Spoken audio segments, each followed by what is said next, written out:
Hello everyone in Videoland, going to do a book reading, chapter 1 of Futuring, The Exploration of the Future by Edward Cornish. Let's get right to it. Chapter 1, I'm going to start you off, Explorers of the Future. We are all time travelers on a journey into the future. However, we are not tourists accompanied by a guide who can tell us just what lies ahead and keep us safe and comfortable. Instead, we are explorers in an unknown and dangerous region that no one has ever seen before. Our fellow explorers express many different opinions about what lies ahead. Some of them foresee a marvelous paradise, a time filled with wonderful new technologies that will keep us all well-fed, healthy, and happy. Others among us warn of doom in one form or another. An ecological catastrophe, a new ice age, a collision with a comet, or any of an endless variety of other threats, some more plausible than others. In our personal lives, we may become keenly aware of the unknown in the future when we start to college and take a new job, open a business, or move to a new town. We never can be sure what will happen to us, but the great explorers of the past would advise us that we have a better chance of succeeding if we prepare ourselves as well as possible. The explorers who ventured into Earth's once unknown regions have a lot to teach us about how to face the unknown. Like us today, the great explorers heard many different opinions of what to expect in unknown regions and were entering. Pessimists warned of monsters and dragons, optimists imagined cities of gold and fountains of youth. Though the explorers are not here to advise us personally, we have accounts of their expeditions, and from these we can deduce lessons that they would have offered from journey into the unknown future.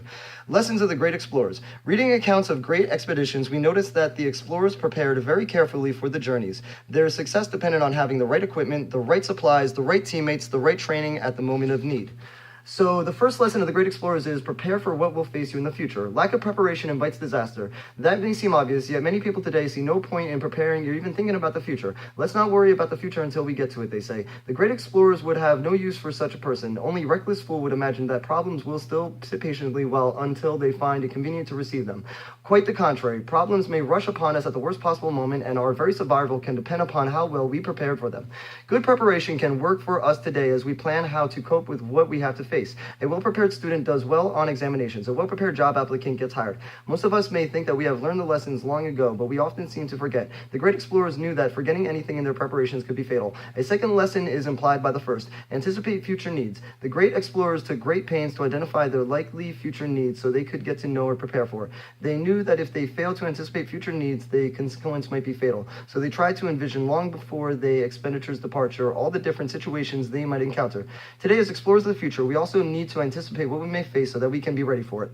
But how can we predict our future needs when we are going into the unknown? The great explorers faced the same dilemma, and they used the common sense to deal with it. They recognized the unknown region that was absolutely unknown. Something was known about the area close to the unknown regions, and there were vague reports, rumors, educated guesses, speculation about what may lay in the bank's areas of the map.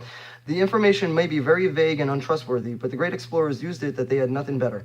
Any map that might be relevant and treasured, however crude it might be, Meriwether Lewis, the secretary of the U.S. President Thomas Jefferson, prepared for the famed Lewis and Clark expedition by studying every available map of the Missouri River frontier. Lewis even interrogated one of the map makers to glean whatever bits of hearsay might not be reflected on the map. At the time, maps had almost no information about most of the territory that the expedition would be exploring, but whatever there was, Lewis got it. By the time the expedition set out, he knew all there was to know about the Missouri River and the ways west of it. The error-prone knowledge enabled Lewis to make excellent preparations for the journey, with the result that Lewis and Clark expedition became one of the great triumphs of American history.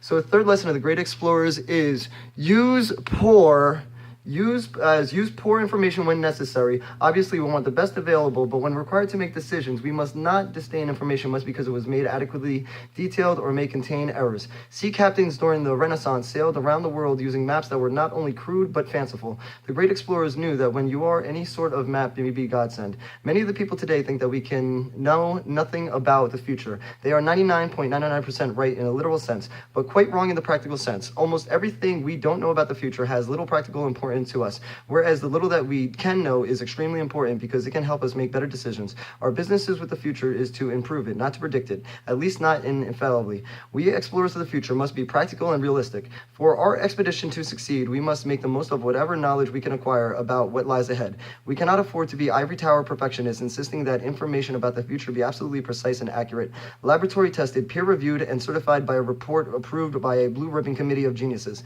Imperfect knowledge can still provide highly useful guidance for our careers, our businesses, and our investments. It can save our lives. Millions of people are alive and well today because they learned that they would likely suffer and die if they continued to smoke, and armed with that knowledge, they forced themselves to stop smoking. Those foresighted individuals acted on the basis of imperfect evidence. Waiting for additional proofs has already cost others millions of people their lives.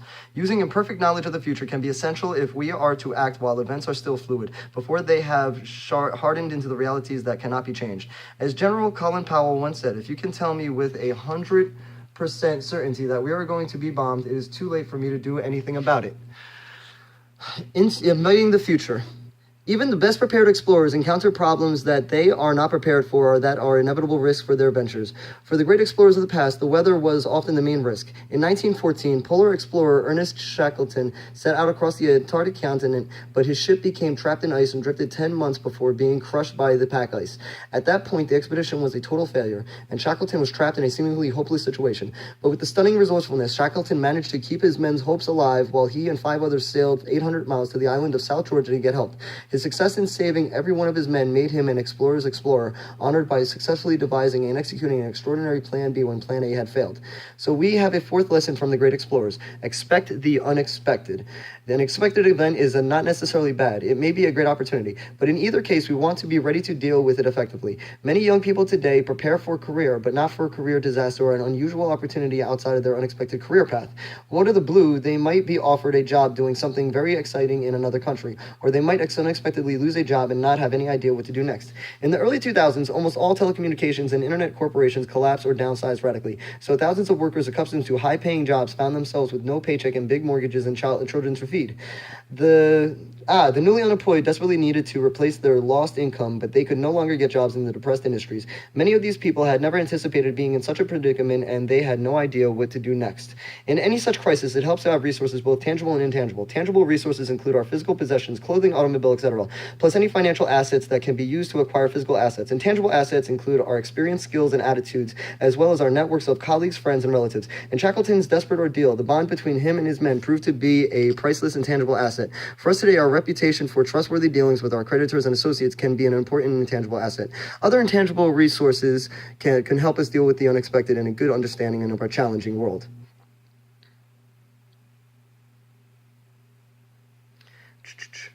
Good understanding of the challenging world. Intellectual tools for thinking ahead and methods for assessing our options. The resources help us to cope with the unexpected because they enable us to think more knowledgeably and create our opinions. And the work developed these tools and will have acquired useful skills for coping with unexpected challenges.